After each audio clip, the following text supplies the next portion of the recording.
I feel like we've gone off the rails, but because the ride is fun now, people are ignoring the fact that the track is being built right in front of us. I find it very interesting, the case of Poppy Playtime. Some people laud it as a fresh new take on mascot horror, and some people laud it as the beginning of the end of mascot horror.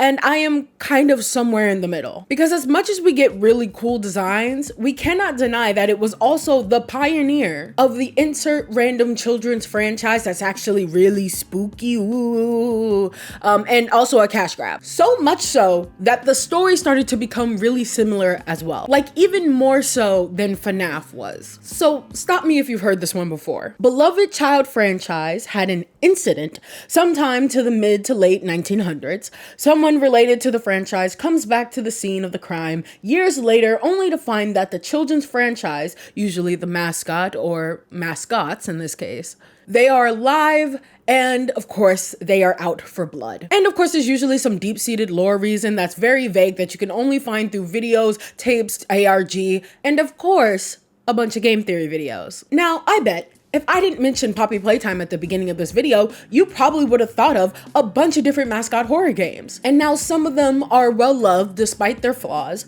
and some of them, well, just look up Hello Neighbor on YouTube and see how many positive videos you get. Poppy Playtime, however, shifted something in the mascot horror ecosystem. Like, of course, FNAF, who is like the OG in this space, right, had its copycats, had its weird, slightly more than slightly sexual content farms, right? But Poppy Playtime had this thing that took these copycats and weird sexually content farms to a whole nother level.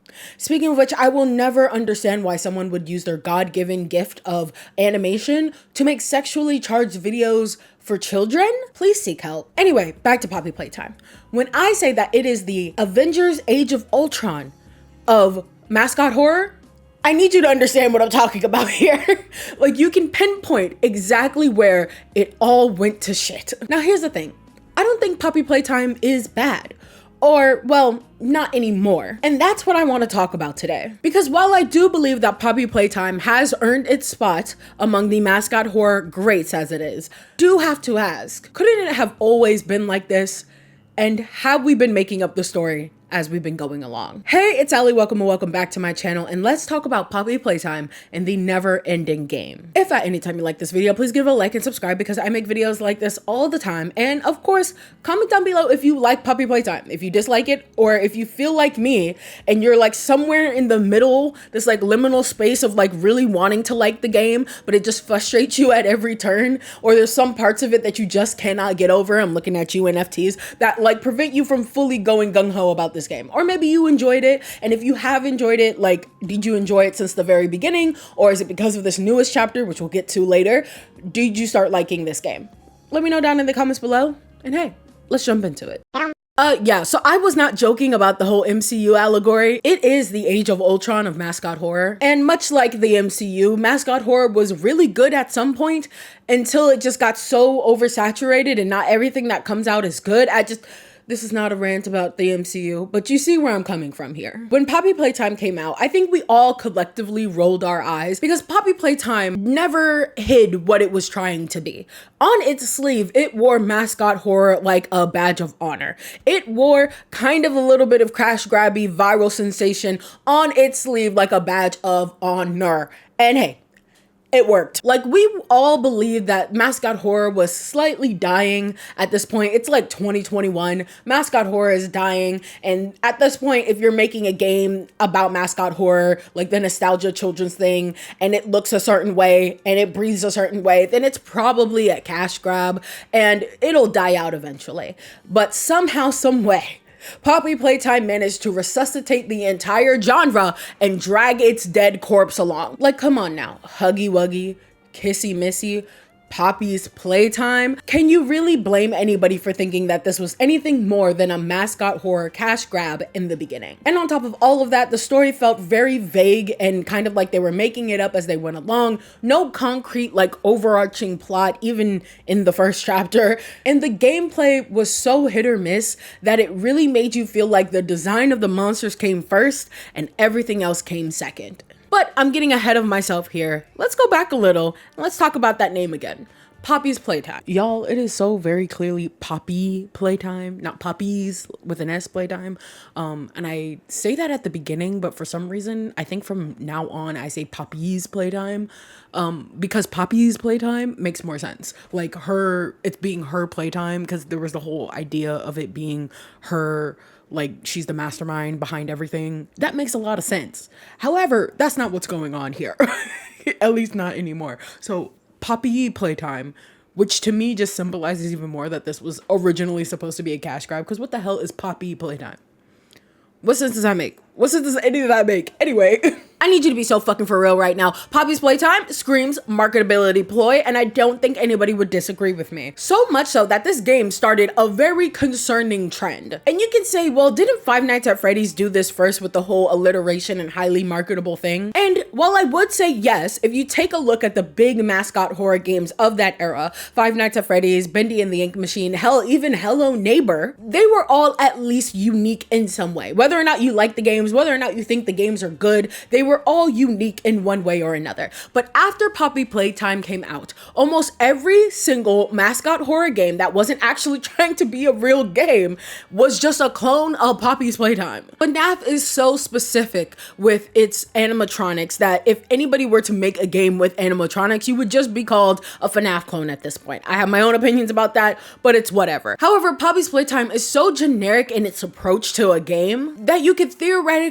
plug and play and still get the same results, even down to its gameplay. Garten of Banban is a good example, and I think the pinnacle of this. You have a facility that is nondescript, so you can technically make it as big as you want, so you don't have to worry about scale. See the large rooms that have almost nothing to do in them.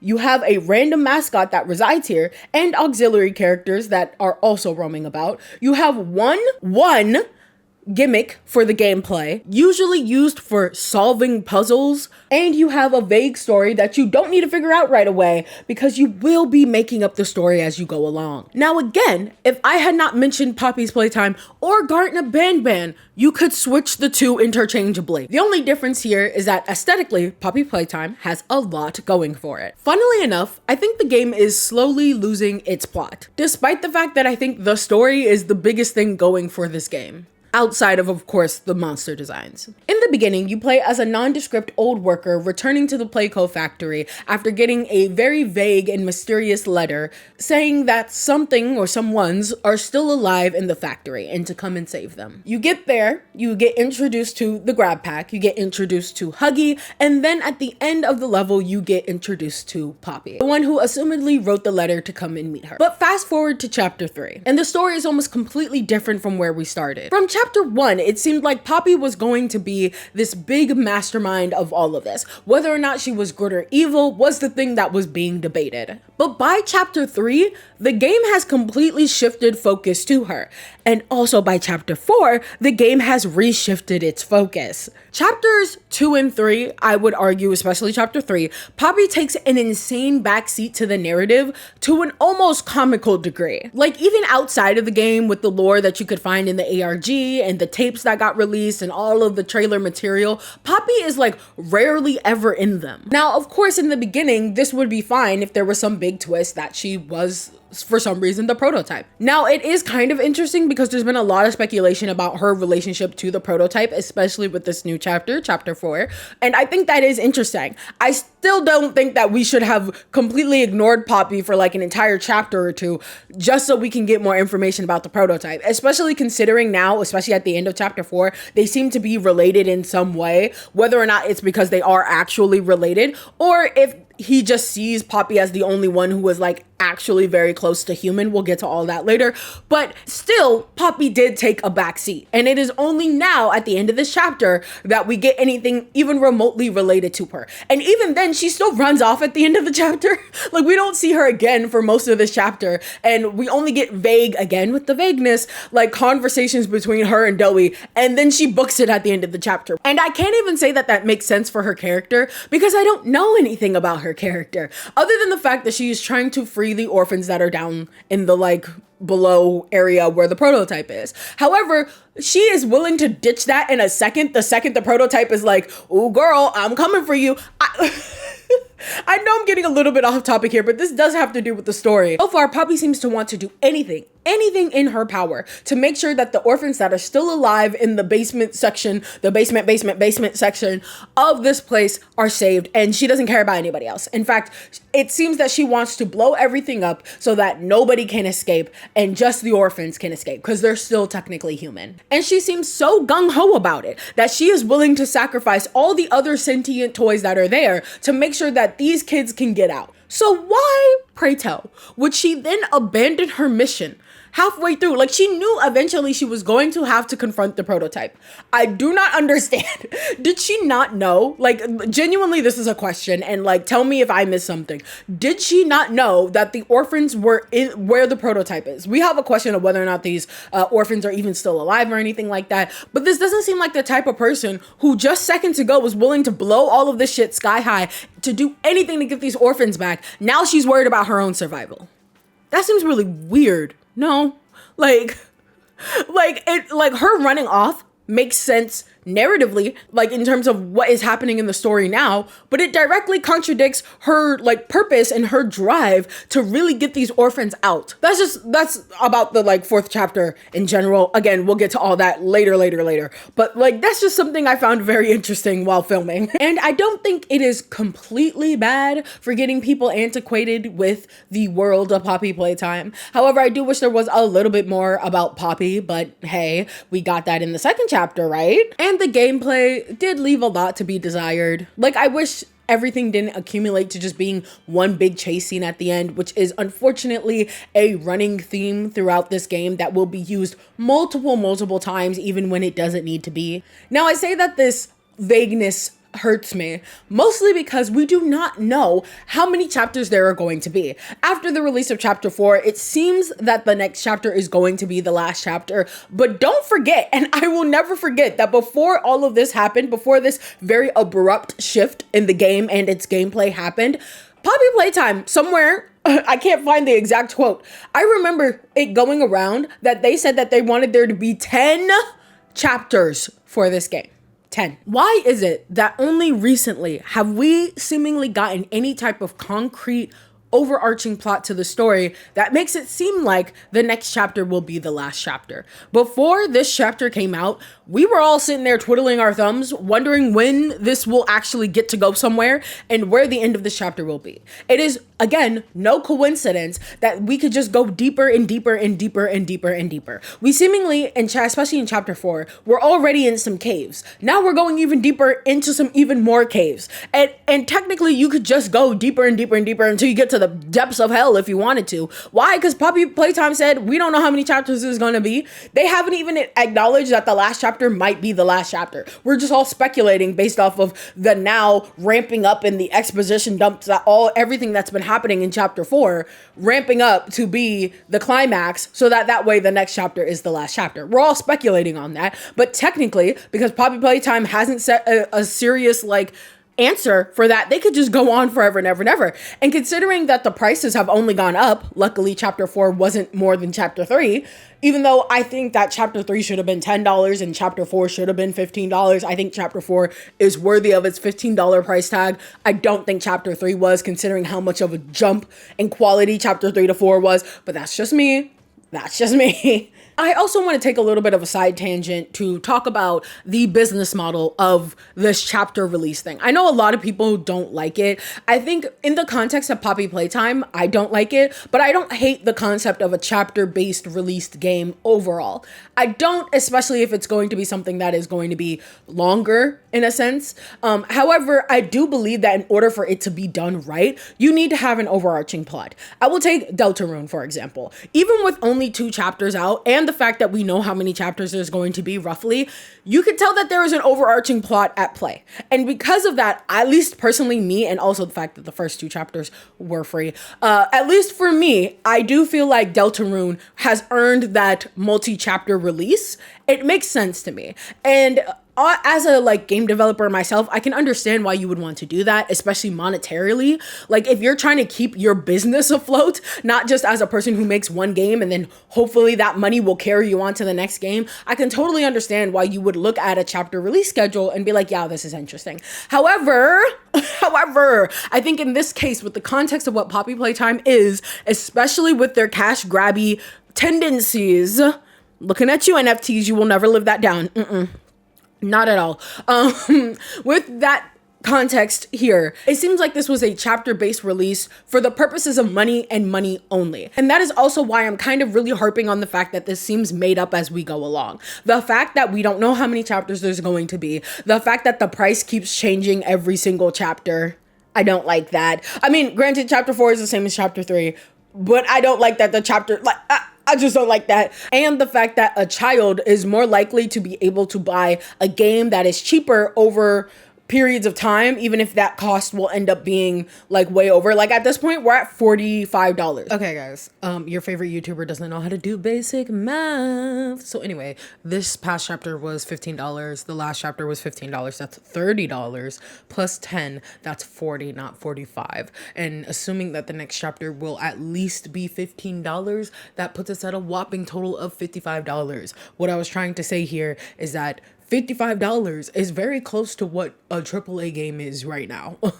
Some of them are well over that, but you know what I mean. And considering what we got, while visually, I would say yes, because y'all know how the way some AAA games look right now. Visually, yes. However, everything else wise, I'm not sure. I'm not sure. I think the whole point of this section was just to say that I think we could have had this in one fell swoop that was for one price of like $40, which is what I think the game would have been worth at the end of this, considering the amount of time and effort that like went into just the visuals alone. I think that this game is worth $40. $55 though, I'm not so sure about that, but that's like more semantics and money and things like that. You're telling me that Poppy Playtime, when it ends, is going to be at the same level as a AAA game. Actually, we don't even have to use AAA games because you know AAA games are in the shitter right now. We could just use other like popular indie titles and look at the prices of those and be like, is Poppy Playtime on the same level as that? No. Yeah, I just don't know about that. But for a kid, you probably have $15 right now, but you may not have $60 right now. And especially, you know, I was that kid once, okay? Most of the games I have for my DS are shovelware because my mom would rather give me $10, send me on down to GameStop and allow me to root around in the discount bin where all the shovelware was than to try and get me whatever new Mario game was out for like a full $40 price. I can understand that, but it's because of that context and everything in between about Poppy's Playtime that makes this business model make me a little bit uneasy comparatively to what is essentially almost the same business model that like a game like Deltarune is employing. Even though again, the first two chapters of Deltarune are free and we have no idea how much the next two chapters are going to be paid for. But again, we don't know how much it's going to be, but I can feel comfortable paying for it. Number one, I know what the quality I'm going to get, right? That's also the other thing about Poppy Playtime is the quality between each chapter has changed so drastically that I don't know until like the chapter comes out whether or not it's going to be worth the price. You won't know until you play it whether or not it was worth the price. Whereas at least with Deltarune, you know the quality that you are getting because it's the same type of quality throughout the entire game because it's supposed to be one complete game. Like, now I'm not saying that you need to have every single little thing figured out before you start making a game. Of course not. And you definitely don't need every single little thing figured out before you release it. That's called perfectionism, and it is the bane of everybody's existence, including mine, okay? As a person who also makes games. But when you sit there and very clearly make a game that is cornering a specific market, specifically for children, and the first chapter is very vague, very much so hinged on the big chase sequence at the end with the big monster. That is cool, admittedly. We'll get to all that. Do not worry. This is not just a hater video. It seems very, I'll say, uneasy for me when you decide to go on this route. Each chapter really only had, up until this newest chapter, the threat of the prototype and maybe Poppy. But like I said, Poppy took such a backseat. So what do we have now? And that's the prototype. And of course, that also means Ollie. Now, as soon as Ollie came onto the screen, It seemed very obvious that he was the prototype. I don't think anybody was like, well, actually some people were like, oh, Ollie is not the prototype, but some people were saying Ollie wasn't the prototype because it would be too obvious.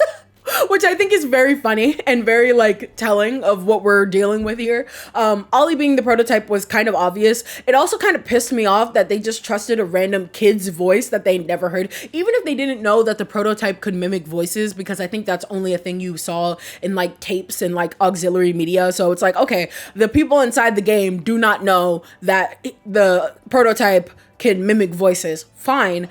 Have you ever seen this kid? Like, have you ever actually physically saw this kid? Because I know if I heard a kid and this kid was like stuck somewhere, I'd be like, Ollie, where are you? Let's go find Ollie. Let's go help him. But they've just been working with Ollie this entire time, seemingly. Again, none of these characters existed in the first or second chapter. I just want to say that. They did not exist in the first or second chapter. Poppy did not bring them up, like, at all. Which is how you know these characters were not meant to be there in the second chapter. Like, I'll give you the first chapter, but by the second chapter, I feel like we should have, like, at least figured out that there were going to be auxiliary characters like this. But no. But anyway, back to Ollie. Yeah, it's kind of weird that they just kind of trusted Ollie. But yeah, it just seems kind of weird that they like never saw him and immediately trusted him. I don't know. Like, I understand, like, oh, he's a kid. He sounds like a kid. We're all children, so we probably are a little bit naive in that space.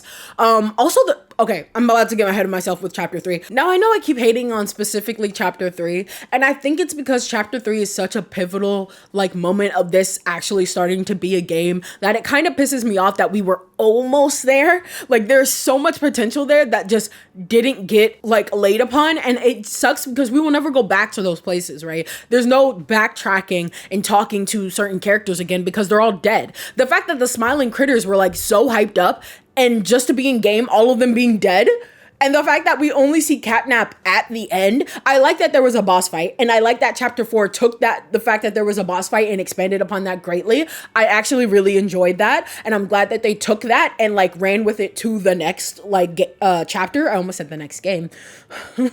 Anyway, but it does frustrate me that all of the smiling critters were dead except for Dog Day, and also the fact that Catnap we only get to see at the end, especially considering Catnap didn't seem super hostile. Like, the fact that Catnap said to us, oh, you need to leave Playcare or I'm coming for you. Like, he gave us a choice there. Like, obviously we were going to keep going, but he kind of gave us at least the illusion of a choice that, oh, I'm not going to exactly come after you and kill you. And of course the question is there, why? Like, why would he not want to immediately kill us? Does it have to do with somebody who we are? Is it because he's not completely all bad despite the fact that he basically worships the prototype? Also, to that, we get this whole thing with Dog Day where he's talking about anybody who doesn't immediately worship the prototype is like, but like, it would have been more interesting if we got to see, number one, how the smiling critters died, and how like probably they were all together under Catnap. They saw Catnap the same way that Catnap sees the prototype, and that was not explored enough. It would have been so much more interesting, especially to build up all of this religious imagery and to build up the fact that like some people, like the two factions, it seems, of the people under here, of these children, is like the people who really see the prototype as like God, and the people who don't and just want to get out, like in their circumstances, they do not like their circumstances and want to like get out and just be normal again, right? Which is what we see in chapter 4. And so chapter 3 would have been a really good setup to set up the fact that like the prototype can appeal to, I guess, like lesser like beings in this case, like people who are a little bit more feral. They all follow the prototype. Why is the prototype so easily able to jack into them, but not into the more like conscious, the more intelligent like animals? And that would have been so greatly shown with the smiling critters, because you have the like little feral like smiling critters, and then you have like Dog Day, who's a lot more intelligent, who like seemingly went against Catnap at some point, and that's why he got strung up. And so it would have been more interesting to tie a story there into the rest of the smiling critters and how they slowly start. Like, imagine if instead of whatever the fuck that teacher's name was such a throwaway like character, imagine if it was all of the smiling critters and you were going through all of the smiling critters like stories throughout the game. It also would have made more sense onto why you were going to these different places, because oh my god, the hub world was so unusable. Like, I just it was so underutilized.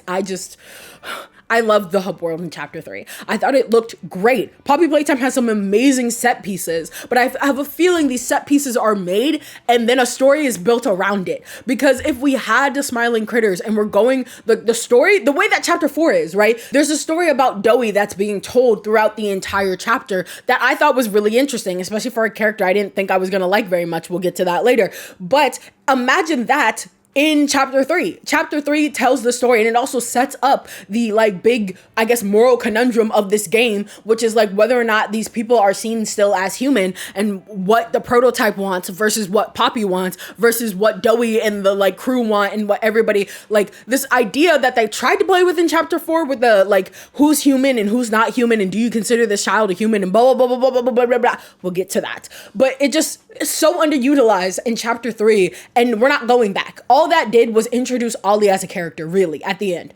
All it did was introduce Ollie. And it didn't even introduce him in a way that would have been interesting because he just ended up being the prototype. And so he was there for 2 chapters and now he's gone because we know he's the prototype now.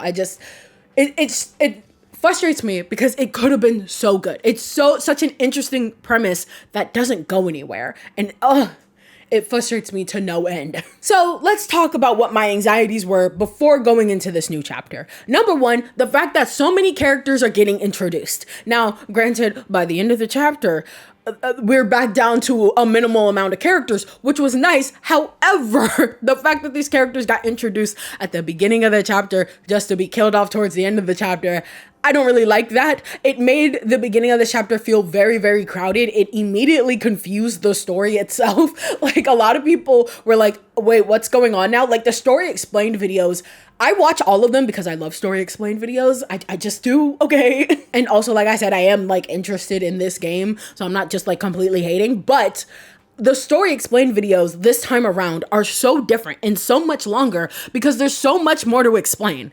Like the fact that we had Ollie, we have Poppy, we have Kissy Missy, who we thought was dead, but now she's still alive. We'll get to Kissy Missy when I talk about chapter 4. I love her. We have the prototype, because at this point we don't know that Ollie is the prototype, right? We have all of the human characters that I'm going to count as one except for the doctor, because the doctor is a specific character. The doctor, we have the 4 new monsters that got introduced. That's like 10 characters right there. And I even concealed one as the humans, right? All of the human like executives and of course the player character. I wrapped those all into one because you don't really get to interact with them or anything. But all these other characters you get to interact with. That's nearly 10 characters in like one chapter. It was going to be bloated, and it was in the beginning. It was very hard to follow each character. Again, the whole thing about like some characters' motivations being better than others, Poppy finally having a motivation in the first place. It was crowded. It was very crowded. Also, a little bit of a tinfoil hat theory about this crowding. You know how in chapter 3, there was that scene where they just randomly mentioned this human who the character is playing, the player is playing as, sorry. And, you know, Huggy comes out of the TV and it's like a really big jump scare. That's a cool sequence, but when you really break it down, why wasn't it Catnap the one who busted out of that screen? Why was it Huggy Wuggy? Especially considering the fact that Huggy Wuggy, it was just an illusion, like it was just a hallucination. Why would Huggy Wuggy be the thing that they're hallucinating? Like, it's theory fodder, but also just kind of like, why is it Huggy Wuggy if not, you know, tinfoil hat here, if not for the sake of like thumbnail material? Go back to chapter 3. See how many people put that scary Huggy Wuggy face in their thumbnail. And it's not even a secret because Mob Entertainment does it too. Like, why was the thumbnail of the new trailer was Doey with Huggy Wuggy and Mommy Longlegs in his like arm, like he's the one who destroyed them. They don't even interact like at all. I think also Mommy Longlegs is dead. So like, what was the point of putting them in the thumbnail if not just to show, well, number one, like, you know, slightly hinting at the fact that there are more than one person in Doey, but also thumbnail SEO material. Like, I want this to be a good game. I really do. I promise you I do. But at every turn between the weird monetary decisions, looking at you NFTs, no, I will not get over it. The fact that Huggy Wuggy is in every single fucking thumbnail, despite the fact that the game is called Poppy's Playtime and she gets shafted in her own narrative. Sue me if I'm a little nervous about the next chapter of this game. Look, I'm not nervous. I'm just telling you. I'm not nervous. I'm just telling you. No, it's not at all. All right, so let's finally talk about this new chapter. So as of recording, chapter 4 came out 2 days ago, and I have watched many people play it, many different people who love the game, people who have always been iffy about it, and here's my consensus. Let's start out with the pros. Number 1, better gameplay overall. Already off to a good start. Better gameplay overall. The puzzles, the fact that there was just more of them, and again, the puzzles do not have to be like Witness level of hard, okay? I acknowledge that this is still a children's game, all right? But the puzzles getting at least a little bit more difficult, like a little bit of like, oh, I gotta turn on my brain for this one, and the fact that there were more of them, and the fact that the UI got a severe upgrade that looks great and allowed the gameplay to mesh well with the UI and like the changing of the hands and things like that. Oh, that's great. So many mechanics got introduced that I feel like were used at least well enough. I do think the MacGuffin of the Omni hand thing was like very interesting. I do like that it only had a couple of charges though. I don't think there was really a point to it. I mean, I guess that's better than just getting a random I think that's better than just getting a random key card that can open any place. I think that using the Omni hand is nice for that, but like diegetically it doesn't really fit into like the narrative because it's like, why the executives are very interesting, which we'll get to in the story part, because I think it's very interesting that the executives, are like these evil, even more evil than the doctor, really. Again, we'll get to that when we talk about the story. But gameplay wise, I thought it was really good that they pushed the grab pack a little bit further. Hey girl, wanna come over here? Everyone say hi to Shadow. I know we rarely ever see her because she's always off doing her own thing. Look. She's so independent, unlike Silver, who's right there. He's behind the camera. You can't see him, but he's right there. He's laying down. Next, we have the characters that were introduced. I will say, despite the fact that it was feeling a little bit crowded, which we'll get to in the cons, don't worry.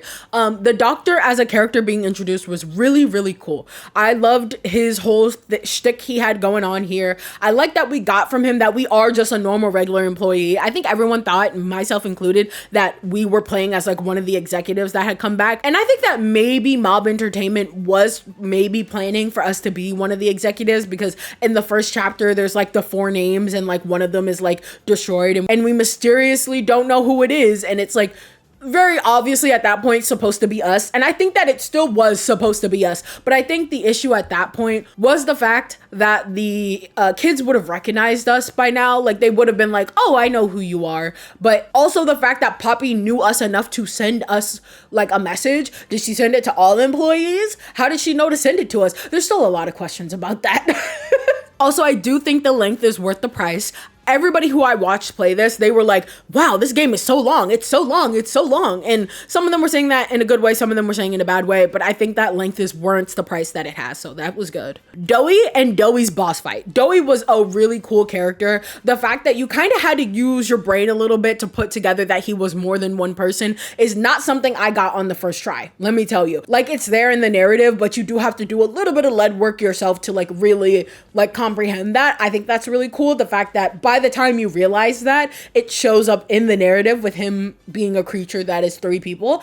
Thought that was very cool. Also explains his mood swings. His boss fight is the best boss fight. Why? Because you're actually trapping him out of all of them. The other 2 boss fights tried. They did try. I'll say that much, and the fact that they even exist is a pro. However, their endings leave a little bit to be desired, so I'll talk about them in the cons. But Doey's boss fight was great. The fact that you actually had to trap him, you had to use something that was brought up earlier in the chapter with the little freezing nitro gas or whatever it is, and the solve was a little weird, but like, you just needed a way to like break him, basically. The fact that Poppy got more character development here, even though, like I said, we're kind of mixing up what her intentions are at this point, I don't know, but like the fact that she did get more screen time and more plot relevant things to do and things that are going on, I did like that. The fact that there was some type of, we're getting into the story now, the fact that there was some type of contention between what she wants to do and what like Doey is advocating for these kids, I like that. I like that there is like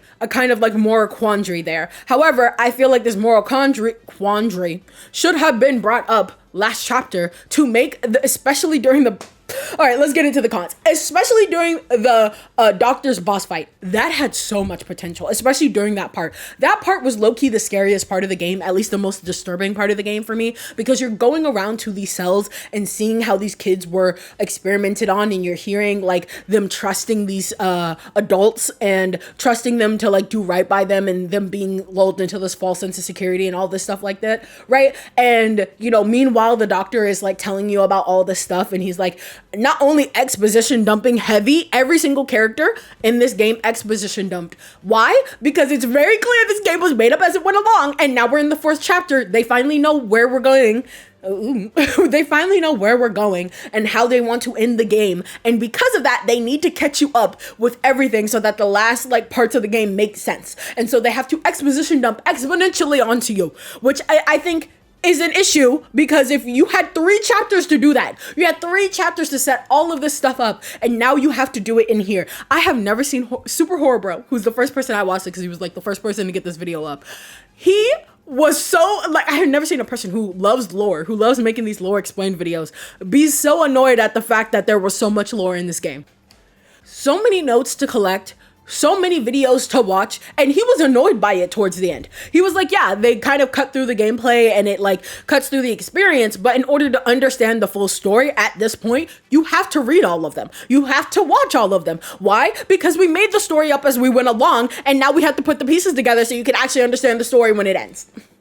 Yeah, but that's also, at least, you know, the caveat to that is the fact that it does seem like the next chapter is going to be the last chapter. So there's that. But back to the doctor. The doctor's boss fight could have been cooler. I do not know why his little minion, like, robot things that he had, I don't understand why they weren't on the outskirts of Safe Haven. I understand that nothing can get into Safe Haven, right? I understand that point, but outside, we leave Safe Haven a lot throughout this chapter. So there's no reason why his little robot, like, eye things shouldn't have been, like, roaming around. He didn't need to explain them. They could have just been there. And then at the end, especially to introduce that mechanic, because also a lot of people were having a hard time with the mechanics of this boss fight because they were moving around and running around and they didn't know the mechanic. It's really hard to understand the mechanics of a monster when you're running around all the time just trying to figure out what to do with the puzzle. You have a puzzle and you have a monster, well, monsters that you have to like move around and deflect and stuff like that. Same with the other mini boss fight that happened with the little sheep. It's hard to understand how this boss works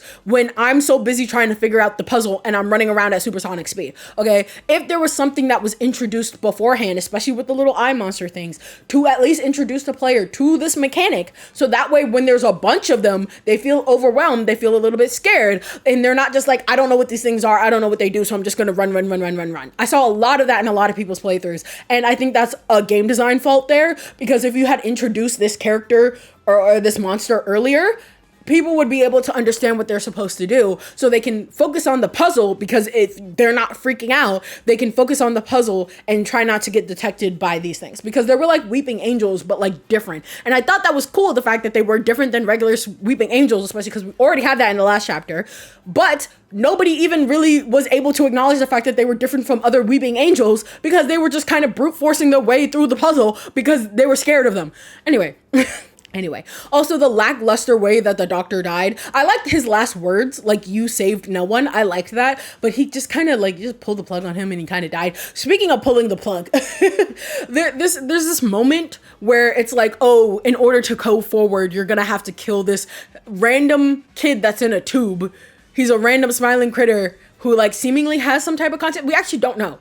Like, the kid never speaks, I don't think, so we don't know whether or not that child has a consciousness, whether or not they are feral or like whatever. And a lot of people were like, yeah, I'm gonna do it because number one, it's probably putting it out of its misery. A lot of these kids, we've already established up until this point that almost every single person is in pain. Like, the only people who don't seem to be in pain are Poppy and the prototype. Like, and that leads a lot to the end of the game as well. But it seems like everybody else is in pain some way or another. So you'd be putting them out of their misery if you decide to kill one of them. And we don't know whether or not they were the more intelligent ones or if they were less of the intelligent. We don't know. We don't know. There's no emotional ties to this creature, like, whatsoever. So it was a very easy decision. And I think it was trying to tie into what the end of the game is supposing, the fact that like these are all still kids that got like transferred into these bodies, and especially the more intelligent ones, don't they deserve to live, which is what Doey's argument was. And Poppy's was like, no.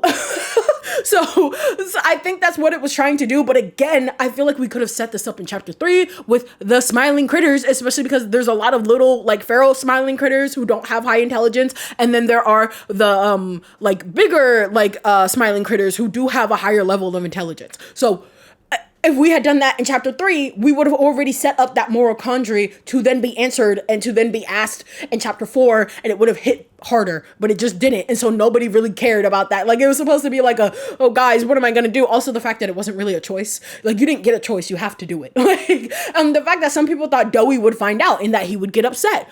That didn't happen either. So, like, it was just kind of like a nothing burger of a like, oh, trolley problem, oh, and then nothing became of it, really. A little bit less of a critique on this boss fight. The boss fight for Yarnaby, it was fine, except for the very end, where there was a chase scene, then Yarnaby gets hooked on a hook, and then just dies by fire. I wish that there would have been something other than just a plain chase scene in this in this sequence. It would have been so much better had you had been trapping Yarnaby, much like you do with Dowie later. It would also set up that entire idea of trapping and setting traps for like boss fights and things like that. It would have been such a good setup for that. With Yarnaby, the ending could have still been the same, right? You could have led Yarnaby to the hook and you jumped and then Yarnaby jumps and then gets caught by the hook. That part is fine. I'm not really like too upset about that fact, other than the fact that we've seen people catch on fire and die. Like every single character at this point, every single one of them. But it's fine. It's whatever. But the lead up to that was just one random chase scene that like seemingly no one had an issue with. So it was just kind of like, oh, it's a chase scene. Like I just don't. I think we've moved past the chase scene parts, guys. I think we did. Even though I'm pretty sure there will be a chase scene at the end, of course. Of course. But yeah, that's a con. Ollie is a con.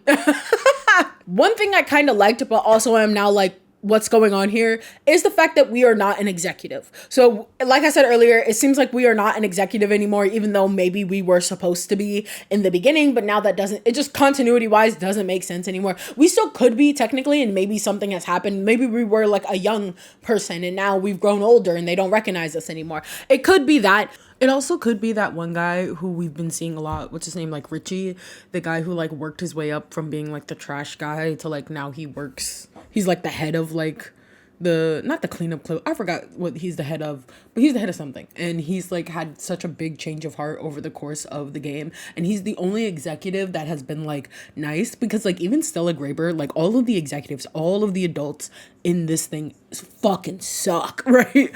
Like there was a tape that you could find where it was like two random employees talking about how much they just have headaches and they're so tired of the kids screaming and yada yada yada. And it's like Super Horbo said it best. I think I'm gonna put in a clip of him here, but he was just basically like, fuck you guys, like hello, these kids are literally suffering. You're putting kids into like toys and experimenting on them and you have the nerve to be tired of the screaming?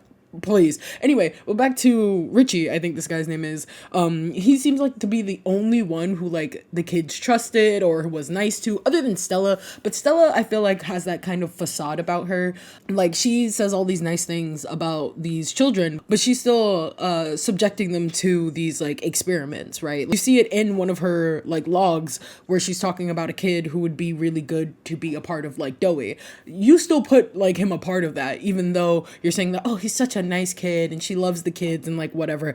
Even if she like somehow her mind got warped into believing that the Bigger Bodies Initiative was good, it's like, girl, all of the executives seem like they suck. And so I think to tie into the very beginning where we see that one executive kind of trashed, what if the big like catalyst that led this whole system to be shut down was Richie, right? He gets all the way up to the top, he realizes what's going on, and he's the one who like pulls a pin on like everything, and he's the one who leaves and ends up being the one that like we're playing as. I think that'd be really cool in the end. It would also understand why none of the toys know who he is, because he was just a random guy for such a long time, and it wasn't until he got to the top that he realized that all of this was wrong and what's going on, and so they didn't have a chance to like meet him or anything like that. I think that's a pretty well-known theory that Richie is the guy we're playing as, because he's a character that like has gotten this like long-standing like backstory, but like isn't really important. Like, no one else mentions him. Like, people have mentioned the CEO, they've mentioned the doctor, but like, and Stella and everything, but they never really mention Richie, like the actual characters in the game. And for a character that they don't know, that would be it, right? Like, it would be Richie. So I think we play as Richie. That's my game theory. Poppy and the prototype. Poppy and the prototype was interesting in the sense that, like, I think personally, if we could, put on a little theorist cap here, I think with that, people are saying that, like, oh, that could still be Elliot Ludwig. Like, the prototype could still be Elliot Ludwig. I don't think so, because the way that I'm confused about the timeline. Because at this point, once the bigger body initiative was, like, done, didn't 006 was already invented? Like, that was already a thing. So, and Elliot Ludwig was still there, right? Like, I'm confused about the timeline. Somebody probably needs to make a timeline video and I'll watch it, because I'm really confused about the timeline. But people are saying Elliot Ludwig might be the prototype. Wow, I just spit everywhere. Elliot Ludwig might be the prototype, and that was something that has been theorized since, like, literally chapter 1. So that's fine. I'm fine with that. And therefore, Elliot Ludwig, we also got confirmed at this point that Poppy is Elliot Ludwig's late daughter. That also was very much confirmed at the beginning of the game, chapter 1. I don't know why I could not think of that. And so therefore, people are saying that if he is the prototype, the way that the prototype was speaking to her at the end of this chapter was like, oh, it's time for you to come home, like, yada yada, very like, we are family whether you like it or not type vibes. And so because of that, it seems like maybe, father-daughter thing going on there, right? Also, there is still the idea. I like the idea more, however, if the prototype, maybe has just taken on Elliot Ludwig's, like, ideas or something, like, it's not actually him. Because also Poppy does not seem to be treating the prototype like a father, because she seemed to really adore her father. So, like, but, there's a million different reasons why she could no longer adore her father. Like, he seems like kind of a monster right now. So, but also the idea that maybe the prototype just sees Poppy as the only other human. It seems pretty confirmed at this point, very highly theory that everyone kind of agrees upon, is that the prototype is probably trying to become human, like the way that all the people turned into animals, all the children turned into toys. Maybe they're trying to do it the opposite way, right?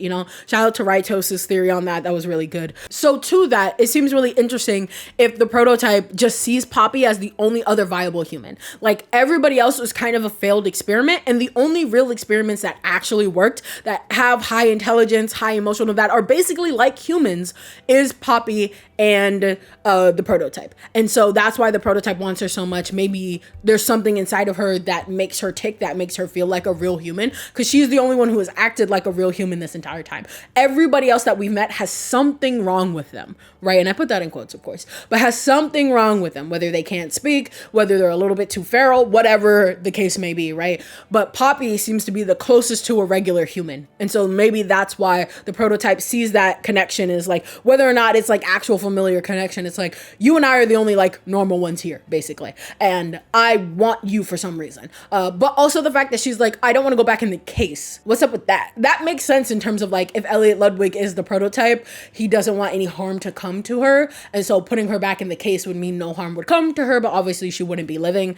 But also that wasn't her prerogative. Again, the prerogative was to free the humans that are still there and to get them out and then blow up the whole place. So I don't know. We'll see. Yeah. Also, Kissy Missy, love her. Love my girl. The fact that's the best characterization I think we've gotten the entire time. And she hasn't said a fucking word. I almost thought she was that Riley character from the beginning notes, because she talks about how nice, like, she was and how much she wanted to care for others. And that's what we've gotten from Kissy Missy this entire time. I thought that she was that Riley character, but she's not, because we find Riley later in that part of the chapter. But with Kissy Missy, I love her character. I think, like, there's so much characterization there. The fact that she's been here the whole time, she's so beat up and busted, and now she doesn't have an arm. I hope she is okay. I hope she makes it to the end. I hope, like, it's like one of those things where, like, because Huggy Wuggy's still alive. I literally have written down here, because I was writing this as I was watching, like, Super Horrible play the game, and I was like, we got towards the end of the game and I was finishing the script and I was like, you know who's not in this game? Huggy Wuggy, everybody clap. And then literally 30 seconds later, Huggy Wuggy shows up. Don't piss me off. But anyway, I hope that, like, at the end, there's some type of, like, final, like, boss fight and Huggy Wuggy's closing in on you. But nope, Kissy Missy comes in and starts fighting Huggy Wuggy. I think that'd be cool. I think that'd be cool. So, what did we learn? I do like Poppy Playtime. I think its strength lies in its set pieces and its 3D designs for monsters. But it was very clear that the story that we have now was not the original story in mind. And like I said, you do not have to have every single little thing figured out when you start making a game. That is the thief of all joy, is trying to figure out every little piece, okay? I, in fact, encourage people to start it and make shit up as they go along, okay? However, in this case, when you're releasing a commercial product, especially towards children, especially in an age where everyone's looking at mascot horror a little critically, I think maybe we should have spent a little bit more time in the oven, especially between chapters 2 and 3, because chapter 3, there's no reason why chapter 3 should be as vague and not as clear on the story as it is. Like, chapter 3, everybody was applauding because it was like, oh, it's scary now, but nobody's talking about the story. Like, no one's talking about how the connections to the story weren't really there. And that's why we had to have such a big exposition dump with chapter 4, is because we had to somehow get everyone up to speed so the ending of the game can play out properly. And that's because we did no setup in chapters 1, 2, or 3. Now, I do want to say one last thing about the whole idea of gameplay. You don't have to have, like, a lot of gameplay or any gameplay in your game, by the way. I know that sounds like crazy, but, like, walking simulators exist. Just, if you're trying to get a game to just tell a story, especially, like, psychological horror, like, for example, Mouthwashing has, like, a couple of puzzles in it, but mostly you're just going from one place to another, doing something, and then story happens, right? And that's totally fine. Most of the games I make, actually, are like that. Mostly because I'm still learning how to code, so not everything is going to be the super cool, mechanically driven, blah, blah, blah, blah, blah. But you were the one who introduced these mechanics. Let's not forget, you didn't have to introduce these mechanics. If you wanted this to be a story-driven narrative that is mostly about you walking through this facility and seeing all the horrors that have been done, then that's what it should have been. But that's not what it's been. You introduced this mechanic and now you have to do something with it, you know? Especially because that was such a big gimmick of these mascot horror games, is the loosely related mechanic that isn't really used very well. It is something that people are going to talk about. And so that's why I harped on the mechanics so much. If you're like, not every game has to be like that, you're so right. If you play any of my games, itch.io/AllieDreamer, you'll probably find that there's not a whole lot of mechanics in those games, because I am a very narrative driven person and I like narrative first type of games. And so I don't create stuff with a lot of mechanics in mind. That doesn't mean I don't like want to. I do in the future. I love platformers and I love roguelites. I'm playing Hollow Knight right now. It's going great. I finally figured out how to play the game. I've had this game for years. I bought it like last year or something, and I just could not figure out how to play it, and so I put it down for like a year. And then like a couple weeks ago, I picked it up again, and I was like, I'm gonna figure out how to play this fucking game. And I did, and now I'm doing great. I love the game. This is like Dark Souls, but like for babies like me.